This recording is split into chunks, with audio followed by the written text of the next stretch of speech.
జ్ఞానస్వరూపులకు నమస్కరిస్తూ 42వ రోజు ఈ రోజుతో టిబెట్ యోగి మీలారేపా చరిత్ర యొక్క జ్ఞానము చెప్పాలంటే అసమాన్యమైన ఈ జ్ఞానము పంచుకోవటం సంపూర్ణమవుతున్నదండి. నిజంగా ఆధ్యాత్మికం అంటే జస్ట్ ఆషామాషిగా ఉంది, ఆటగా ఉంది. ఇది చదివినాక అసలు చూస్తూ ఉంటే నా విషయమైనా సరే అండి, ఎంత కఠిన శ్రమ పరిశ్రమ చేస్తేనో కానీ ఇలా ఒక పుస్తక రూపంగా ఆ చరిత్ర అనేది బయటికి రాదు అనేది మీలారేపా గారు ఎన్నో అనేక విధాలుగా మనకి తెలియచేశారు. మరి ఈ చివరికి ఇంకా ఎలా సంపూర్ణం చేయబోతున్నారో తెలుసుకుందామా. ఆ స్త్రీ దేవతామూర్తులు ఆ శవపేటికనెత్తి మా తలల మీదుగా ఎత్తి పట్టుకుని వదిలినప్పుడు కూడా ఆ శవపేటిక మాకు సంపూర్ణంగా కనబడుతున్నది. పేటికను వారికి తీసుకుపోయే సూచనలు కనబడినప్పుడు నా సోదరుడైన రేష తన మధుర కంఠంతో మా గురువుగారిని అభ్యర్థిస్తూ ఒక పాట పాడారు. ఆ పాట వింటూ వారు ఆగారు. ఓ తండ్రి, నువ్వు మన జాతిని ఉద్ధరించడం కోసం అవతరించావు. నీవే దివ్యమైన యోగివి, పరబ్రహ్మ స్వరూపమైన సత్యరూపంలో సర్వవ్యాపకుడివై ఉన్నావు. నీ శిష్యులైన మాకు ఈ స్త్రీ దేవతలు మోస్తున్న శవపేటుకును అనుగ్రహించవలసింది. ఓ ప్రభు, మీరు మీ గురువును సేవిస్తున్నప్పుడు ఎంత ఓర్పుతో ఎంత వినమ్రతతో ఉన్నారంటే ఎంత హీనమైన సేవ చేయటానికైనా సంసిద్ధులమై ఉన్నారు. అటువంటి మిమ్మల్ని ప్రార్థిస్తున్నాము. దేవతలు మోస్తున్న శవపేటికను మీ శిష్యులమైన మాకు అనుగ్రహించవలసినది. ఓ ప్రభు, మీరు లౌకికమైన లక్ష్యాలను విడిచి సర్వసంగ పరిత్యాగం చేస్తున్నప్పుడు గురువులకు గురువు కాగలరు, మహాధైర్యశాలురిగా వెలుగొందరు. అటువంటి మిమ్మల్ని ప్రార్థిస్తున్నాము. ఆ దేవతామూర్తులు శవపేటిక మనకు అనుగ్రహించవలసిందని మీరు మీ గురువుగారు చెప్పిన ఉపదేశాలను గూర్చి ధ్యానించేటప్పుడు మానవుని మాంసాన్ని ఆతృతతో తినే అడవి పులి వలె ఉన్నారు. దాని గురించి మీకు ఎటువంటి సంశయాలు లేక మీ ధ్యానం లక్ష్యం నుంచి క్షణమైన ఏమారు లేదు. క్షణమైనా మీరు సాధనను కొనసాగించకుండా ఉన్నది లేదు. అటువంటి మీ శిష్యులమైన మాకు ఈ దేవతామూర్తులు మోస్తున్న శవపేటికను ఇప్పించవలసినది. ఓ ప్రభు, మీరు నిర్మానుషమైన ప్రదేశాల్లో ఎన్నో కష్టాలకు వచ్చి సంచరిస్తున్నప్పుడు మీరు మహాపాషాణం వలె దృఢమైన పట్టుదల కలిగి ఉన్నారు. ఎటువంటి కష్టాలు వచ్చినా ఏమాత్రం మార్పు చెందని యోగిగా వెలుగొందారు. అటువంటి మిమ్మల్ని ప్రార్థిస్తున్నాను. ఈ దేవతలు మోస్తున్న శవపేటికను మీ శిష్యులమైన మాకు అనుగ్రహించవలసినది. మీకు పరిపూర్ణ జ్ఞానాన్ని పొందుతూ మానవాతీతమైన శక్తులను పొందుతున్న చిహ్నాలు బయటకు కనపడుతున్నప్పటికీ దృఢంగాను నిర్భయంగాను ఉన్నారు. అటువంటి మీ శిష్యులమైన మాకు ఆ దేవతలు వహిస్తున్న శవపేటికను అనుగ్రహించవలసినది. ఓ ప్రభు, మీరు మీ శిష్యులంతా కలుసుకున్నప్పుడు చకుముకి రాయిపై సూర్యరశ్మి పడినట్లుగా ఉంది. అప్పుడు మీ ప్రభావం వలన మా మనసులపై మాకు ఆధిపత్యం నిచ్చిన మీ శిష్యులైన మాకు ఈ దేవతలు వహిస్తున్న శవపేటికను అనుగ్రహించవలసింది. ఓ ప్రభు, వేలకు వేల మంది మానవ మాతృలకు మీరు ఉపదేశించే సమయంలో అచేతనమైన ఈ భూమిపై నిరంతరం తన కాంతి వర్షింపజేసే సూర్యులాగా వెలుగొందారు. కరుణతోనూ జ్ఞానంతోనూ వెలిగిపోయిన అద్వయులైన మిమ్మల్ని ప్రార్థిస్తున్నాము. మీ శిష్యులమైన మేము ఈ దేవతలు మోసే శవపేటికను అనుగ్రహించవలసిందని ప్రార్థిస్తున్నాము. ఓ ప్రభు, మీరు ఈ భూమి మీద ఉన్నప్పుడు మానవులను చూచారు. ఆ మానవులను మీరు కలుసుకోవటం తల్లి తన బిడ్డలను కలుసుకోవడం వలె ఉన్నది. మీ శిష్యులమైన మాకు ఈ దేవతలు వహిస్తున్న శవపేటికను ప్రసాదించవలసినది. ఓ ప్రభు, మీరు కాంతి లోకాలకు వెళ్ళినప్పుడు ఆశీర్వచనాలనే రత్నపేటికల వలె మీరు బాసిల్లారు. అటువంటి మిమ్మల్ని మేము ప్రార్థిస్తున్నాము. ఈ దేవతల దగ్గరున్న శవపేటికను మాకు అనుగ్రహించవలసినది. ఓ ప్రభు, మీరెప్పుడూ భవిష్యత్తును గురించి చెప్పినవి ఒకసారి కూడా పొల్లుపోలేదు. ఎప్పుడూ నిజమే అయినది. భూత భవిష్యత్తు వర్తమానాలు తెలిసిన ఓ ప్రభు, చేతులు జోడించి మిమ్మల్ని ప్రార్థిస్తున్నాము. ఆ దేవతలు వహిస్తున్న శవపేటికను మీ శిష్యులమైన మాకు ప్రసాదించవలసినది. ఓ ప్రభు, తండ్రి తన బిడ్డలకిచ్చినట్లు ఎందరికో మీరు వరాలను అనుగ్రహించారు. మీకోసంగా మీరు మిగుల్చుకున్నదేమీ లేదు. అటువంటి మిమ్మల్ని ప్రార్థిస్తున్నాము. మీ శిష్యులమైన మాకు ఈ దేవతలు మోస్తున్న శవపేటికను అనుగ్రహించవలసినది. అతని స్తోత్రం పూర్తయ్యేసరికి శవపేటికలో నుండి ప్రేమ పాత్రుడైన మా గురువుగారి కంఠధ్వని వినిపించింది.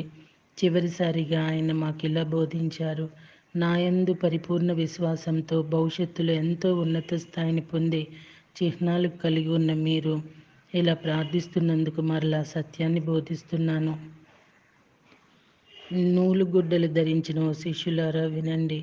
ఏ సత్యమైన ధర్మకాయాన్ని నేను పొందానో దాన్ని గురించి ఎవ్వరూ కూడా అది నాదని కానీ ఇది నాకు లభించిందని కానీ లభించలేదని కానీ అనరాదు. ఎందుకంటే అది నామరూపరహితమైనది. దాని నిజతత్వం ఇంతకు ముందు కోడిగుడ్డ ఆకారంతో మీకు కనిపించిన కాంతిపుంజం నా శరీరంలో కరిగిపోగా ఇప్పుడు మీరు చూస్తున్న శవపేటికగా మారిందంతే. దివ్య లోకాల్లో అది శాశ్వతంగా ఉండిపోతుంది. ఉత్తమ లోకాల్లో ఉండే దేవతలు దాన్ని ఎల్లవేళలా అర్చిస్తుంటారు. మానవ మాతృలకు దానిని అందజేసే ఆది క్రమంగా కరిగిపోతుంది. ఆధ్యాత్మికంగా నా బిడ్డలు, నా శిష్యులైన మీకు జ్ఞానం అనే వారసత్వంను వాటా చేసి ఇచ్చాను. మీ మనసులను కూడా ధ్యానింపజేసే ఇలా సత్యమైన నా దేహాన్ని నాకు ధరింపజేసే దానికి కావలసినంత జ్ఞానాన్ని మీరు నా నుండి వారసత్వంగా పొందారు. ఇప్పుడు నేను వర్ణించబోతున్న నా స్వరూపము గురించి బాగా ఆలోచించండి. ఎందుకంటే ఆ విషయంలో మీరు తారుమారు పడినట్లయితే తప్పకుండా సాధనలో పొరపాటు పడతారు. 1. పరిపూర్ణుడైన జ్ఞానిని సేవించటం కానీ, బాగా సిరి సంపదలతో తొలతూగే వ్యక్తిని సేవించడం కానీ ఒకేలాగా కనపడతాయి. కానీ నిజంగా రెండు ఒకలాంటివి కావు. కాబట్టి ఒకదానికొకటి పొరపాటు పడకండి. నామ రూపరహితమైన తత్వాన్ని నిజమైన ధ్యానం ద్వారా అర్థం చేసుకోవడము, మనసులో భ్రాంతి పొందటము రెండూ చూడటానికి ఒకలాగా ఉంటాయి. జాగ్రత్త, ఒకదానికొకటి పొరపాటు పడకండి. 3. శుద్ధమైన జ్ఞానస్థితిలో అనుభవమయ్యే జ్ఞానము లేదా కేవలం ఒక రకమైన ప్రశాంత చిత్తము ఏర్పడ్డప్పుడు ఒకానొక అతీతమైన శక్తి కలిగి అందులో వచ్చే అనుభవము ఒకేలాగుంటాయి. కానీ రెండు ఒకటి కాదు. ఒకదానికొకటి పొరపాటు పడకండి. 4. నిజమైన హృదయం కలిగి ఉండటం చేత ఎవ్వరూ చెప్పనక్కర్లేకుండానే మనసుకు యథార్థం తట్టడం కానీ, తమలో లోతుగా నాటుకున్న ఇష్టాల వలన ఒకటి యథార్థంగా మనసుకు తోచడం కానీ ఒకేలాగుంటాయి. కానీ రెండూ ఒకటి కానే కావు. పొరపడ్డారు. ఇష్టం వలన రైట్ అని, జ్ఞానం వలన రైట్ అని అనిపించటం రెండు వేరు. 5. ఏకాగ్రమైన మనసుకు గోచరించే సత్యము, ఇతరులను సేవించాలనే పవిత్రమైన సంకల్పం ఒకలాగా కనపడతాయి. కానీ రెండు ఒకటి కాజాలవు. పొరపడకండి. 6. ఆధ్యాత్మికమైన పంట, లౌకికమైన సిరి సంపదలు ఒకటిగానే ఉంటాయి. కానీ ఒకటి కాదు. పొరపడకండి. 7. ఆధ్యాత్మికమైన మార్గదర్శకత్వము, అతీతమైన దేవతల నుండి వచ్చే ఆజ్ఞలు, తమలో ఉన్న క్షుద్ర శక్తుల వలన కలిగిన వ్యామోహాలు ఒకేలాగుంటాయి. కానీ ఒకటి కాదు. 8. ధర్మకాయం మీకు దర్శనమిచ్చినప్పుడు కనిపించిన కాంతి పుంజమును మానవ మాతృలు చేసిన గోళాకృతి చూడటానికి ఒకేలాగుంటాయి. కాబట్టి పొరపాటు పడకండి. 9. నిజమైన ముక్తి ఇంద్రియాల చేత భావింపజేసే స్వర్గతుల్యమైన సుఖము ఒకేలాగుంటాయి. కానీ రెండూ ఒకటి కావు. పొరబడకండి. 10. దేవతల చేత నిర్మింపబడిన శవపేటిక, భూతాదుల చేత నిర్మించబడిన శవపేటిక ఒకేలాగుంటాయి. కానీ ఒకటి కాదు. పొరబడకండి. 11. గత జన్మల్లో చేసిన పుణ్యం వలన ఏర్పడిన భక్తి విశ్వాసాలు, పరిసర ప్రభావం వలన ఏర్పడిన భక్తి విశ్వాసాలు ఒకేలాగుంటాయి. కానీ ఒకటి కావు. పొరబడకండి. హృదయంలో నుండి పెళ్ళుబుకి వచ్చిన నిజమైన విశ్వాసం, ఆచారం వలన, సంప్రదాయం వలన వచ్చిన విశ్వాసాలు ఒకేలాగుంటాయి. పొరపాటు పడకండి. 13. నిజమైన బుద్ధ ధర్మాన్ని హృదయపూర్వకమైన భక్తి విశ్వాసాలతో అధ్యయనం చేయడము, గురువుగారి ఎదుట ముఖప్రీతితో పైకి చదవటము ఒకేలాగా కనపడతాయి. కానీ ఒకటి కాదు, పొరబడకండి. ఈ శవపేటిక వెనుకటి బుద్ధులకు, వర్తమానంలో ఉన్న బుద్ధులకు, ఇక ముందు రాబోయే బుద్ధులకు సంకేతం. ఇందులో వారందరూ కలుసుకున్నారు. ఇందులో కూడా మీ గురువైన మీలారేప ధ్యానిస్తుంటారు. ఇప్పుడు ఈ పేటికను ఆనందమయ లోకాలకు తీసుకుపోతారు. అక్కడ దాన్ని చక్కని స్వాగతం లభిస్తుంది. ఇప్పుడు ఈ శవపేటికని మీరు హృదయపూర్వకంగా భక్తి శ్రద్ధలతో ప్రార్థన చేసి గౌరవంతో కానుకలు సమర్పిస్తే చెక్కు చెదరని విశ్వాసమునిచ్చి మిమ్మల్ని రక్షిస్తుంది.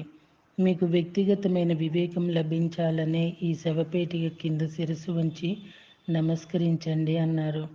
మేము అలా చేశాక దేవతల పేటికను ఆకాశంలోకి తీసుకుపోవడం కనిపించింది. వారలా మా తలల మీద వెళ్తుండగా పేటికలో నుండి కాంతి కిరణములు వచ్చి మాలో ప్రతి ఒక్కరి శిరస్సులను ముంచివేశాయి. మాకు ఒక దివ్య దర్శనం కలిగింది. అందులో అతి ఉత్తమ లోకాలకు చెందిన దేవతలు, వారి అనుచరులు మాకు కనిపించారు. చివరికి ఆ దేవతలందరూ కలిసి ఒకే కాంతిపుంజంగా ఏర్పడి అది తూర్పు వైపుకి మహా త్వరితగతిన వెళ్ళింది. ఇది మాత్రమే కాక ఎవరి సామర్థ్యమును అనుసరించి వారికి ఇంకా దివ్యమైన లీలలు గోచరించాయి. మా గురువైన మేలారేప గారెంత చెప్పినా అక్కడున్న చాలామందికి ఆయన అస్థికులకు దొరకనందుకు నిరాశ కలిగింది. అప్పుడు మా గురువుగారైన మేలారేప కంఠధ్వని ఇలా వినిపించింది. అయితే ఈసారి మాత్రం ఆయన రూపం గోచరించలేదు. మీరింతగా బాధపడవద్దు. మీకు స్థూలమైన అవశేషాలు కావాలంటే అమాలికర అనే రాయి మీద అద్భుతంగా చెక్కబడిన అక్షరాలు కనబడతాయి. వాటిని మీరు భక్తి విశ్వాసాలతో చూడండి. ఆ రాయి క్రింద వెతకండి. ఇది విని మేము వెంటనే ఆ రాయి దగ్గరకు వెళ్ళాము. ఆయన దహన క్రియలు జరపబడిన చోటనే ఆ రాయి ఉన్నది. ఎవరికైతే అవశేషాలు కావాలని గాఢమైన కోరిక ఉందో వారందరికీ తృప్తిగా ఆయన అవశేషాలు లభించాయి. ఆ రాయి ఇప్పటికీ చూచార్ మఠంలో ఉంది. ఆ రాయి అక్కడ స్థాపన చేయబడింది. అయితే ఆయన శిష్యుల్లో ఎక్కువ పరిపాకం చెందినవారు తమకు లభించకపోయినా తృప్తి పడే ఉన్నారు. ఎందుకంటే తమ గురువు బుద్ధత్వంను పొంది ఎక్కడున్నా తిరిగి మళ్ళా ఆయన నా స్థితిలో కలుసుకుంటామనే తృప్తి వాళ్ళకుంది. మీలా రేపా గారి జీవితం ఒక ఆదర్శప్రాయమైన ఆధ్యాత్మిక జీవితానికి ప్రాణం పోసుకుందని, ఆయన గురించి విన్న వాళ్ళందరి మనసుల్లో కూడా మళ్ళీ ప్రాణం పోసుకుంటుందని వాళ్ళు అనుకున్నారు.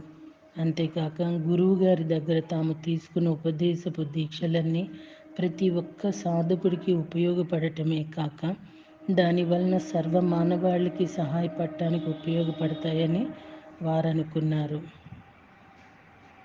అప్పుడు మేమందరము మీలారేపా గారి చివరిసారిగా వీలునామాగా చెప్పిన మాటల్ని గుర్తు తెచ్చుకున్నాము. అప్పుడు ఆయన ఒక ప్రదేశంలో తవ్వమని, తాను జీవితమంతా కష్టించి కూడబెట్టిన బంగారం అక్కడ దాచానని ఆయన చెప్పిన మాటలను స్మరించాము. ఎంతో కుతూహలంతో మేము అక్కడికి వెళ్ళి త్రవ్వడానికి ఉపక్రమించాము. ఆయన డబ్బు ఎలా గడించారా, ఎలా కూడబెట్టారా అని మాకు ఎంతో ఆశ్చర్యం కలిగింది. ఎందుకంటే ఆయన ఎట్లా జీవించారో మాకు తెలుసు కదా. ఆయన చెప్పినట్లుగానే అక్కడున్న పొయ్యి క్రింద తవ్వాము. ఆ క్రింది ఆయన ఎప్పుడూ ధరించే 4 పలుకలుగా ఉన్న నూలు వస్త్రంతో కట్టిన మూట ఉంది. ఆ గుడ్డ మూట విప్పి చూస్తే అందులో ఒక కత్తి ఉంది. దాని పిడి త్రవ్వటానికి పనికి వచ్చేదిగా ఉంది. దాని పక్కనే నాటు చక్కెర గడ్డ ఒకటి ఉంది. దానిపై గల కాగితంపై ఇలా వ్రాసి ఉంది: ఈ కత్తితో కోస్తే ఈ గుడ్డ ముక్క కానీ ఈ చక్కెర కానీ ఎన్నటికీ తరిగిపోదు. వీటిని ముక్కలు ముక్కలుగా కోసి ఎంతమందికి వీలైతే అంతమందికి పంచిపెట్టండి. ఎవరైతే ఈ చక్కెర రుచి చూస్తారో, ఎవరైతే ఈ వస్త్రంను స్పృశిస్తారో వారికి మేలు కలుగుతుంది.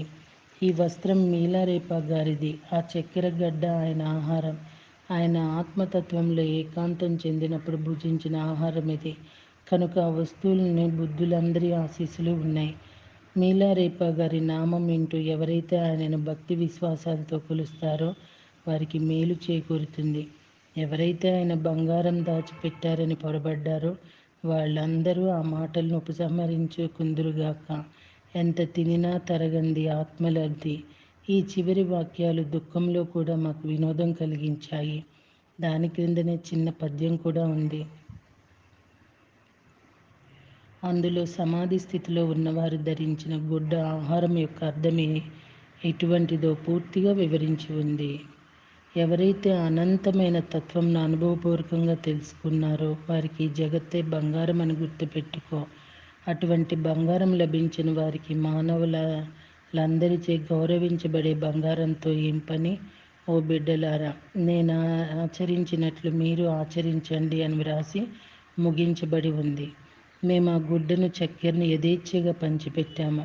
దానిని పొంది ప్రయోజనం పొందని వారు లేనే లేరు. అది సేవించిన ప్రతి వారిలోనూ సన్మార్గపు ప్రవర్తన గల వారిలో నిజమైన ఆధ్యాత్మిక జీవితాలు యందు భక్తి శ్రద్ధలు ఏర్పడ్డాయి.